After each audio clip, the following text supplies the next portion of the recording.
1번 다음 중 투자 중심점의 성과 지표로 투자 수익률을 사용할 때 특징으로 옳은 것을 물었습니다.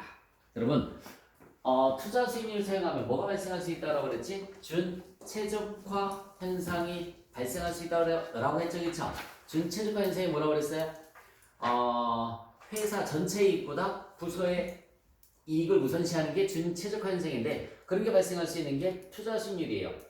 발생하지 않는다가 아니라 발생한다죠. 현금 흐름을 기준으로 성과평가를 한다라고 나와 있는데, 현금 흐름을 기준으로 성과평가를 하는 게 아니라 회계 이익률을 기준으로 성과평가를 하는 겁니다. 회계 이익률을 기준으로 성과평가를 하는 거야. 영업이익 나누기 투자액. 영업이익 나누기 투자액이 투자 수익률이잖아, 그치? 자, 현금 흐름하고는 관련이 없습니다.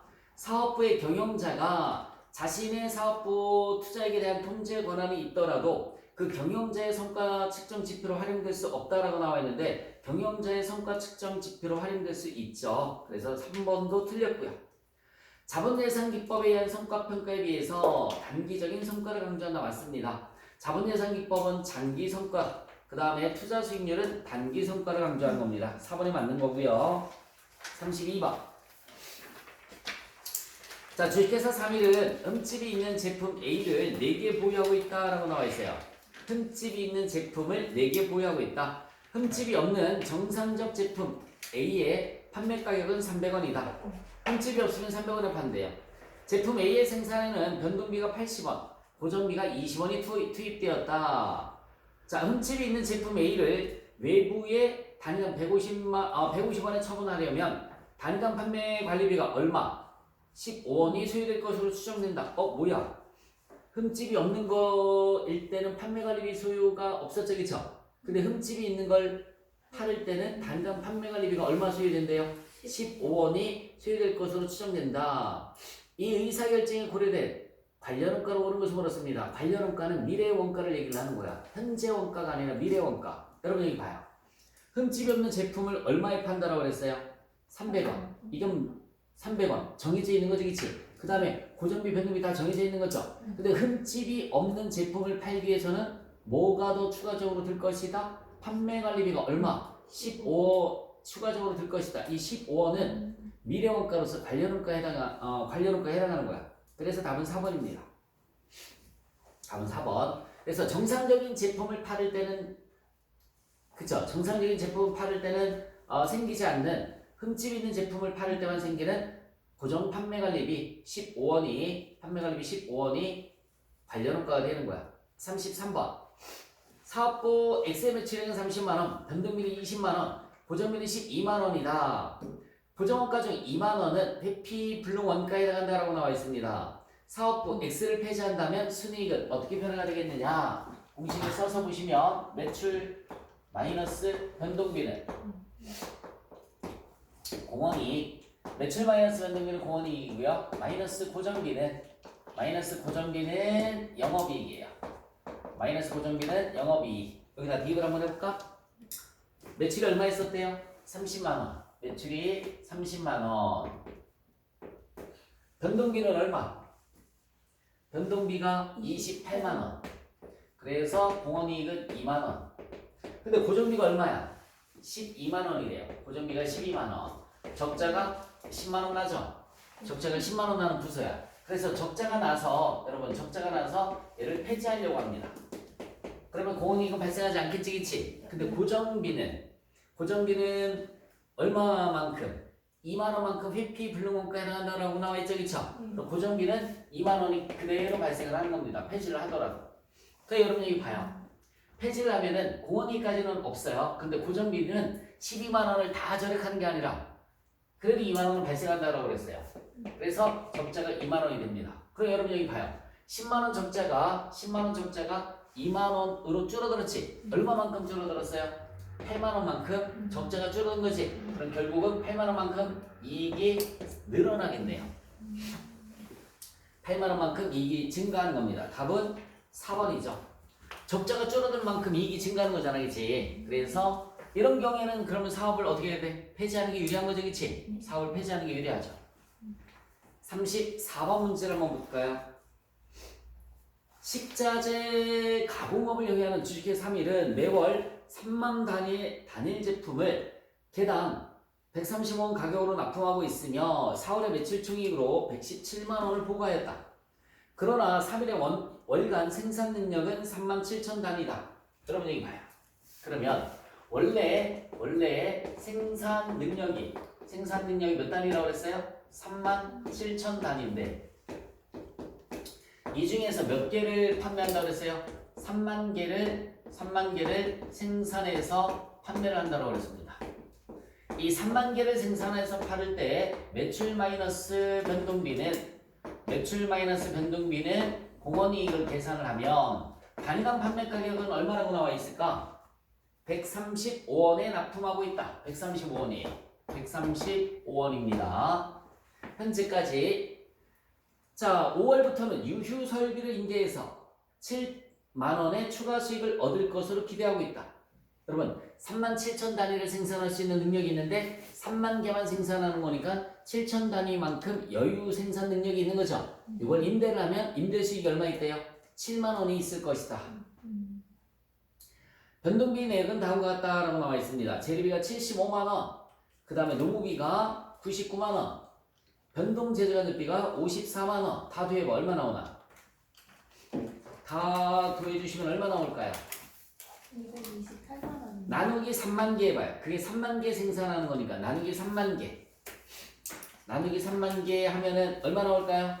76원이 나오죠. 변동비가 76원. 여기 변동비가 76원이에요. 그럼 135원에서 76원을 빼주면은 59원 나오나요? 공원이익은? 공원이익은 59원. 자, 그래서 그 밑에 자료를 한번 보도록 하겠습니다. 5월 초 기존의 거래처가 아닌 용산으로부터 개당 95원에 8천 단위의 특별 주문 제안을 받았어요. 여러분 여기 봐요. 95원에 8천 개의 특별 주문을 받았습니다. 특별 주문을 받았어요. 곱해봐. 95원 곱하기 8천 개 얼마 나왔지? 76만 원입니다. 76만 원. 이렇게 95원에 8천 개 특별 주문을 받았습니다. 76만 원. 그러면은 이 8천 개의 원가가 얼마인지 8천 개 원가가 얼마인지를 계산 한번 해봐야 되겠죠. 주문의 수락 여부와 수락 시 증분이익으로 옳게 짝지어진 것을 물었습니다. 특별 주문의 수락 여부는 8천 단위 전체에 대해서 판단해야 하며 특별 주문에 따라 5만 원의 추가 고정비가 또 들어간대요. 5만 원의 추가 고정비가 또 들어간다 라고 나와 있습니다. 그러면 여러분 여기 잠깐만 거기 들어보세요. 지금 95원에 8,000개 주문을 받았어요. 76만 원. 변동비가 얼마라고 그랬지? 우리 76원이라고 그랬지, 그쵸? 네. 76원. 76원 곱하기 8,000개 해보세요. 이게 원가, 특별 주문이고 원가는 76원 곱하기 8,000개. 얼마 나오니? 60만 8천 원입니다. 60만 8천 원. 그럼 빼주면 얼마 나올까요? 15만 2천 원. 15만 2천 원. 여기까지만 따지면은 이익이지. 여기까지만 따지면 뭐라고요? 이익이에요. 자, 다시 한번 말씀드릴게요. 95원에 8,000개를 주문을 받았어. 76만 원 준대. 근데 8,000개 원가가 변동비만 들어가잖아요. 76원, 그죠? 그러니까 60만 8천 원. 그럼 이익이 얼마예요? 15만 2천 원. 그런데 문제는 이거 생산하는데 추가 고정비가 얼마가 들어간다고 그랬어요? 5만 원이 들어간대요. 5만 원 빼주면 10만 2천 원 이익이 되는 거지. 변동비 말고도 얘는 뭘 얘기하는 거죠, 여러분? 변동비잖아, 그치? 변동비 말고 고정비가 5만 원 추가적으로 들어간대. 여러분 여기 봐봐. 이익이 15만 2천 원인데 고정비가 5만 원 들어가요. 빼주면 얼마 이익이야? 10만 2천 원. 그럼 아직까지도 추가 주문 받아도 되는 거지. 그런데 나 이거 추가 주문 받으면 임대 수익이 없어지는 거잖아. 아까 임대에서 얼마를 받을 수 있다고 그랬지? 7만 원. 근데 임대를 해 못해 이제는 못하는 거잖아. 그러니까 임대 수익 손해 보는 거. 임대 수익 얼마 손해 봐야? 7만 원 손해 보죠. 그치? 자, 그러면 15만 2천 원에서 5만 원 빼면 10만 2천 원인데, 자, 10만 2천 원에서 임대 수익 포기하는 거 7만 원 빼니까 이제 얼마지? 3만 2천 원 이득이지, 그치? 근데 이게 끝이 아니야. 몇 개 생산한다고 그랬어요? 8천 개를 주문받았지? 그럼 여기 봐봐. 내가 유휴 생산 능력은 몇 개인데? 7천 개인데 몇 개를 주문받았어요? 8천 개. 8,000개를 다 만들어줘야 된다고 그랬지? 아니 7,000개면 여기까지만 딱 따지면 되는데 그럼 32,000원 이득이잖아, 그지? 자, 다시 한번 얘기해 줄게요. 만약에 7,000개를 딱 주문받았으면은 3만 개 내가 생산해서 팔고 7,000개 딱 특별 주문 받으면 되는데, 그지? 근데 8,000개를 주문받았단 말이야. 그럼 기존 여기에서 1,000개만큼을 빼야 되겠지, 그치? 맞아요? 네. 곱하기 1,000개만큼. 곱하기 1,000개. 그러면 얼마 나오지? 59,000원에 공원이익이 줄어들 거야. 59,000원에 공원이익이 줄어들 거야. 왜? 줄여야 되니까 이거를. 그래서 공원이익 감소분이라고 해요. 공원이익 감소분. 공원이익 감소분 마이너스 59,000원 이렇게 1,000개에 대한 거. 다 빼주면 얼마 나올까 이제? 152,000원에서 102,000원에서 32,000원에서 59,000원에 32,000원 빼면 3만 27,000원인가? 네. 이거 다 빼주면 27,000원 나와요? 다 빼봐. 마이너스 27,000원. 그러니까 마이너스 27,000원. 네. 마이너스 27,000원. 그러면 거절해야 되겠지, 그치? 네. 거절. 마이너스 27,000원. 답은 몇 번이 답이 되는 거죠? 3번이 답이 되는 거예요. 자, 한 번만 다시. 37,000 단위를 생산할 수 있는 능력이 있어요. 3만 개를 만들어서 이렇게 팔고 있었던 거야. 유일 생산 능력이 몇 개 있어? 7,000개 있는데 8,000개 특별 주문을 받았지, 그치? 그 여기 1,000개를 빼야 되잖아. 그 1,000개만큼 이익이 줄어드는 거지, 그치? 이익이 줄어드는 거. 공원이익 감소 반영을 해줘야 되고요. 그 다음에 8,000개를 95원에 받았으니까 76만 원이지, 그치? 근데 원가가 변동비 원가가 76원이니까는 60만 8천 원 이익 같잖아, 그치? 그런데 고정비가 또 얼마 들어가요? 5만 원 들어가는 거. 그 다음에 임대료 수익 얼마 포기해야 돼? 7만 원 포기해야 되고. 임대 수익만 포기하는 게 아니라 공원이익도 포기한다고 그랬죠? 전체적으로 쭉 따지니까 이익이야, 손실이야? 손실이니까는 이 특별 주문을 받으면 된다, 안 된다? 안 된다라는 얘기죠. 몇 번? 35번. 다음 기업 경영 사례에서 밑줄 친 부분을 의미하는 원가 요구를 물었습니다. 영국, 프랑스가 공동 개발한 초음속 여객기 콩코드는 개발 과정에서 막대한 비용을 들었고 완성하더라도 최선을 맞출 가능성이 없었다. 그러나 이미 거액의 개발 자금을 투자했기 때문에 도중에 중지하는 것은 낭비라는 이유로 개발 작업이 계속 이어졌다라고 한다라고 나와 있어요. 과거에 이미 발생된 원가를 우리가 뭐라고 하죠? 매몰원가라고 하죠. 과거에 이미 발생된 원가를 매몰원가. 답은 2번입니다. 자, 36번. 장기 의사결정을 위한 자본예산 과정 현금 흐름 추정 원칙으로 옳은 것을 물었습니다. 감가상각비 고려해줘야 되겠죠. 감가상각비 고려해줘야 되고요. 그 다음에 현금 흐름 파악 시 법인세 차감 금액을 기준으로 한다. 얘가 맞는 거죠. 우리 공식으로 보여드리면 제가 이렇게 했단 말이에요. 수익 마이너스 비용은 세전이익. 이게 감가상각비가 들어갔단 말이야. 세전이익에서 법인세를 빼줘요. 법인세를 빼주시면 세후이익. 여기 세후이익에다 다시 플러스 뭐를 내줬느냐면 감가상각비를 해주시면은 현금 창출액이 계산이 된다라고 그랬단 말이에요. 요 공식이. 그래서 현금흐름 파악 시 법인세 차감 후의 금액을 기준으로 한다. 2번이 맞는 거네요. 법인세 차감 후의 세후 이익을 기준으로 해서 계산하는 거 2번이 맞습니다. 증분 현금 흐름을 측정할 때 과거에 투자 결정에 의한 매몰원가를 포함한다라고 나와 있는데 과거의 매몰원가는 포함하면 안 돼요. 매몰원가는 들어가지 않습니다. 감가상각비가 들어가는 거지 매몰원가는 들어가지 않아요. 현금흐름 계산 시 이자 비용은 반영하지 않습니다. 여기 내가 이자 비용 여기 봐봐. 오로지 감가상각비만 반영됐지. 비용에는 여기 봐요. 비용에는 뭐하고 뭐만 반영된다고요? 감가상각비와 법인세만 반영이 되는 거야. 이자 비용은 반영하지 않습니다. 그래서 옳은 것은 2번이었어요. 자, 37번. 자본예산 모형에 관한 설명이다. 옳은 것을 물었어요. 자본예산 모형은 장기 투자에 대한 타당성을 평가하기 위한 것이므로 장기 투자 맞죠? 모든 모형에서 화폐의 시간적 가치가 필수적으로 고려한다. 얘가 틀렸습니다. 장기 투자에 대한 타당성을 평가하는 건 맞는데 거기까지는 맞는 거예요. 근데 모든 모형에서 화폐의 시간적 가치를 고려하는 것은 아니에요. 예를 들면 받아 적어보세요. 회수기간법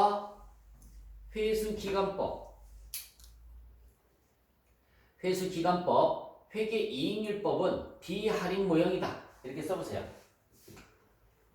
비할인 모형이다. 회수기간법, 회계이익률법은 비할인 모형이다.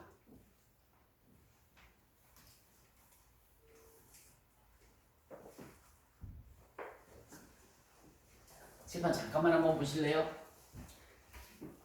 기출문제 중에 이런 게 있었는데 예를 들어서 그냥 간단하게 쓸게요. 100만 원의 기계를 구입하려고 해요. 100만 원 기계 구입에 투자하려고 합니다. 100만 원 기계 구입에 투자하려고 해요. 내용 연수는 5년입니다. 그러면 매년 50만 원의 세전 이익을 창출할 수 있습니다. 매년 50만 원의 세전 이익을 창출할 수 있어요.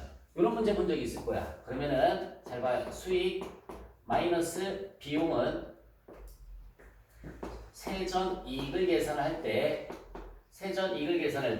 매년 50만 원의 세전 이익을 창출한다고 그랬으니까 수익이 50만 원이고요. 감가상각비는 100만 원 하는 게 5년이면 얼마 나오지? 20만 원 나오죠. 그러면 세전 이익이 얼마라고 나오는 거지? 30만 원 나오죠. 여기에 법인세율이 만약에 30%다라고 하면 마이너스 법인세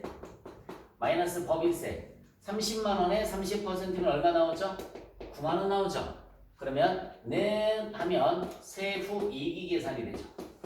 세후 이익은 얼마로 계산이 되죠? 21만 원 이렇게 계산이 됩니다. 여기다 플러스 다시 뭐를 해주라고 그랬어요? 감가상각비 20만 원을 더해주시면은 맞지? 30에서 9만 원 빼면 21만 원 그치? 20만 원 더해주시면은 nen에서 최종적으로 현금 창출액이 얼마가 되냐면 41만 원이 되는 거예요. 41만 원. 저런 문제가 나온단 말이에요. 저기 아무리 봐도 이자 비용이 있어 없어? 없죠. 그러니까 현금으로 추정할 때 이자 비용은 고려하지 않는다. 이게 뭐냐면 여기 봐요. 하나, 둘, 셋, 넷, 다섯. 매년 현금 창출액이 41만 원씩이에요. 매년 현금 창출액이 41만 원. 이때도 41만 원씩 현금을 창출합니다. 41만 원씩 현금을 창출해요. 그러면 이 41만 원씩 현금 창출하는 거에 대해서 현재 가치를 계산을 해줘야 되겠죠, 그쵸? 현재 가치 계산할 때 곱하기 뭐라고 그랬지? 연금 현가를 해줘라. 다시 뭐를 해줘라? 연금 현가를 해줘라. 자, 그냥 연금 현가는 제가 가정을 하도록 하겠습니다. 4.2로 가정을 한번 해볼게요. 내가 그냥 막 만드는 거야. 4.2. 여기다 곱하기 4.2를 한번 해보실래요? 41만 원 곱하기 4.2 이렇게 한번 해보세요. 얼마 나오니? 41만 원 곱하기 4.2를 하면 얼마 나올까? 172만 2천원입니다. 172만 2천원. 2천원. 여기에서 투자액, 여기 봐요. 여기에서 투자액이 얼마라고 그랬어요? 100만 원 해주시면 수년제 가치가 얼마 나오냐면 62만 2천원. 이걸 수년제 가치를 NPV라고 하죠. 이걸 우리가 자본예산 기법이라는 말을 쓰는 거야. 화폐의 시간적 가치를 고려했죠, 그쵸? 자, 다시 한번 얘기해 줄게요. 지금 36번, 37번에 관련된 전체적인 이론에 대한 그 계산형 문제를 선생님이 설명을 해주는 거야. 그래서 감가상각비 고려했고, 법인세 고려했고, 세후 이익을 토대로 해서 했고, 이자 비용은 반영됐어, 안 됐어? 안 됐단 말이야. 자, 그리고 매년 41만 원씩 현금 창출한다라고 그랬잖아, 그치? 이거에 연금 현가를 곱해줬으니까 화폐의 시간적 가치도 고려를 해줬지? 화폐의 시간적 가치도 고려를 해줬어요. 이걸 우리가 수년제 가치 또는 NPV라는 말을 쓰는 거야. 그런데 여기에서 나오는 게 뭐가 있냐면, 자, 첫 번째 시험 문제는 수년제 가치는 얼마니? 여기 시험 문제 나오는 거고요. 두 번째 시험 문제는 이거 나누기 투자액을 해주시면 투자액이 얼마 투자했어요, 여러분들? 100만 원 투자했죠? 얘를 우리가 뭐라고 하냐면 투자 수익률. 다른 말로 회계이익률이라는 말 쓰는 거예요. 회계이익률. 자, 21만 원 나누기 100만 원 이렇게 했더니 얼마 나오죠? 21% 나오죠? 그치? 자, 이거 계산할 때는 화폐 시간적 가치를 고려했어, 안 했어? 이거. 회계이익률 21% 계산할 때는 이거 고려했어 안 했어? 하기 전이지, 그치? 하기 전이란 말이야. 이것만 갖고 계산했잖아, 그죠? 그러니까 얘는 화폐의 시간적 가치를 고려한다, 안 한다? 안 한다. 라는 얘기고요. 그래서 회계이익률은 화폐의 시간적 가치를 고려하지 않습니다. 자, 두 번째, 얘가 이제 두 번째 시험 문제고요. 세 번째 시험 문제는 회수 기간. 회수 기간은 몇 년이냐? 이건 어떻게 따지느냐면, 자, 1년이 있고, 2년이 있고, 3년이 있고, 4년이 있고, 5년이 있어요. 매년 41만원씩, 현금을 창출한다고 가정을 한 거예요. 다 똑같이 41만원씩. 얼마를 투자했죠, 여러분들? 100만원을 투자를 해서. 자, 봐. 100만원을 투자를 해서, 41만원, 2년 동안 82만원을 회수를 했어요. 그치? 2년 동안 82만원을 회수를 했습니다. 그럼 100만원에서 82만원 빼면 얼마 남았지? 18만원 남았죠? 맞아요? 그러면 41만원 중 18만원은 과연 몇 년이냐라는 얘기죠. 41만원 중에 18만원은 몇 년이냐? 자, 18만원 나누기 41만원을 해주면 몇 년이 남을까? 0.435년. 4년, 0.4년이 나옵니다.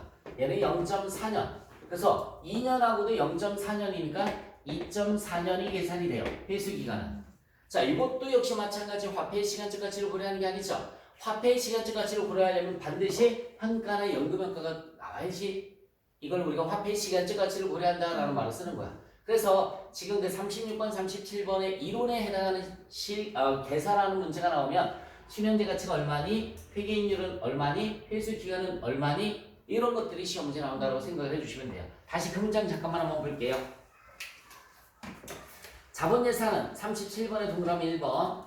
자본예산은 장기 투자에 대한 타당성을 평가하기 위한 것이므로 모든 모형에서 화폐의 시간적 가치가 필수적으로 고려된다. 이런 거는 여기 막 회계이익률 회수 기간에는 계산 안 했잖아, 그치? 그래서 틀린 문장이고요. 둘 이상의 상호 독립적인 투자안의 우선순위를 결정함에 있어 수년제가치법과 내부수익률법이 서로 다른 결과를 도출할 수 있습니다. 2번이 맞는 거예요. 수년제가치법과 내부수익률법이 서로 다른 결과를 도출할 수 있다. 얘가 맞고요.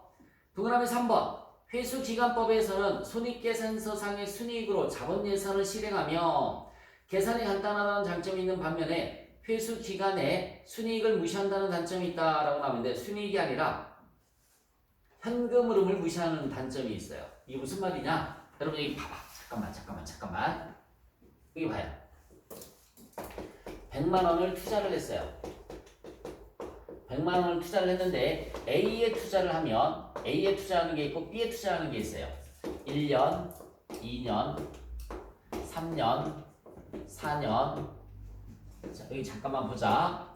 100만 원을 투자를 했는데 A에 투자하면 얘 80만 원 회수를 합니다. 이때 20만 원을 회수합니다. 자, 얘 B에 투자하면 이때 40만 원을 회수합니다. 이때도 40만 원을 회수합니다. 이때 20만 원을 회수합니다.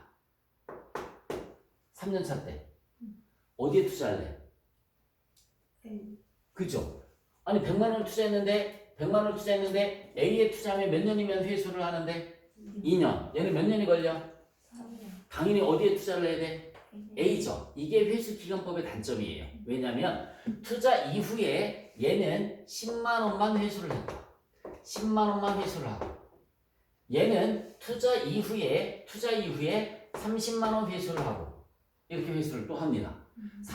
예를 들면 그 얘는 투자 이후에 얼마밖에 회수를 못해요? 20만 원밖에 회수를 못하는데 얘는 얼마 회수를 해요? 이거 더 유리한 거네, 그치?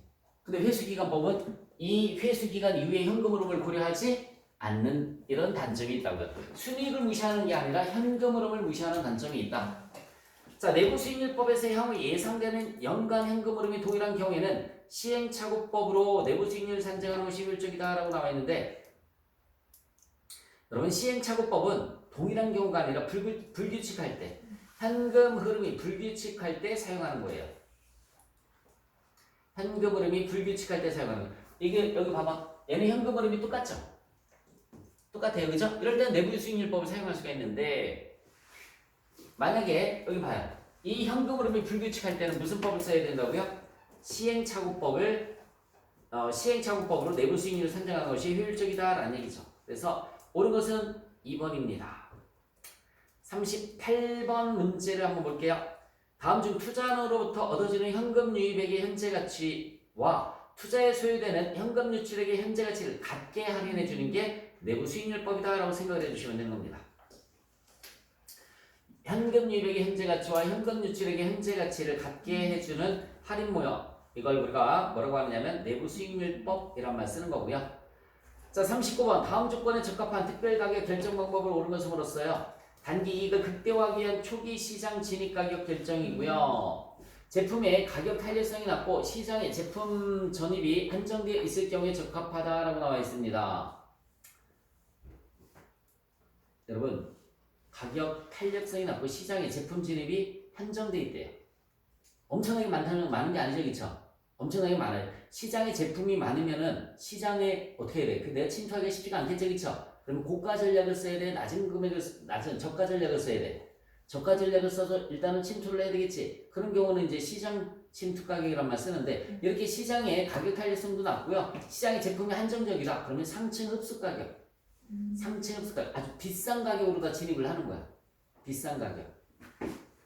여러분들 휴대폰 처음 나왔을 때 비쌌을까요? 쌌을까요? 여러분들 잘 모를 텐데. 90년대 초반에. 휴대폰을 가지고 다니는 사람은 90년대 초반에 휴대폰이 처음 나왔을 때, 지금은 애기들도 휴대폰 갖고 TV를 보잖아, 그지? 휴대폰이 처음 나왔을 때는 소위 쉽게 어떤 사람들이 갖고 다녔을까? 돈 많은 사람들 아니면 그냥 일반적으로 대중화되어 있었을까요? 돈 많은 사람들. 선생님이 아직도 기억해요. 버스를 타고 가는데 친구랑 상 얘기를 하면서 가는데 버스 중간쯤에 어떤 아저씨가 모토로라 휴대폰 이만한 거 있었어요. 그걸 탁 들어서 꺼내는 거야. 근데 다들 와 이게 아니라 다들 모르겠어. 다른 사람들은 모르겠는데 친구랑 선생님이랑 무슨 얘기를 했는지 알아요? 뒤에서? 꿍시렁꿍시렁? 차도 없는 사람이 휴대폰을 갖고 다녀. 그랬어요. 그러니까 차가 있고 뭐가 있어야 된다고? 휴대폰이 있고. 그 당시에는 휴대폰이 워낙 고가였고 막 이랬으니까 그런 우리는 삐삐 보는데 그랬단 말이야. 처음에 휴대폰은 상층 흡수가격, 비싼 가격에 팔았다고요. 1번입니다. 40번 균형 성과표의 장점으로 옳지 않은 것을 물었습니다. 재무적 관점에 의한 단기 성과와 고객 관점, 그 다음에 기업 내부 프로세스 관점, 학습과 성장 관점에 의한 장기적 성과 간의 균형을 이룰 수 있고요. 기존의 재무적 측정치와 고객, 기업 내부 프로세스 학습과 성장 등의 관점에 의한 비재무적 측정 간의 균형 있는 성과 평가를 달성할 수 있습니다. 그러니까 재무적 측정과 비재무적 측정 간의 균형을 달성할 수 있다는 얘기고요. 비재무적 측정치에 대해서 객관적인 측정이 가능하며, 일단은 여기 3번이 무조건 틀렸네요. 비재무적 측정치는 객관적인 측정이 가능하다. 어렵다? 어렵다. 투자 수익률 등의 과거 노력에 의한 결과 측정치와 종업원, 교육시간 등과 같이 미래 성과를 유발하는 성과 동인 간의 균형을 이룰 수 있습니다. 어쨌든 3번의 비재무적 측정치는 객관적인 측정이 아직도 어렵습니다. 3번에 틀렸어요.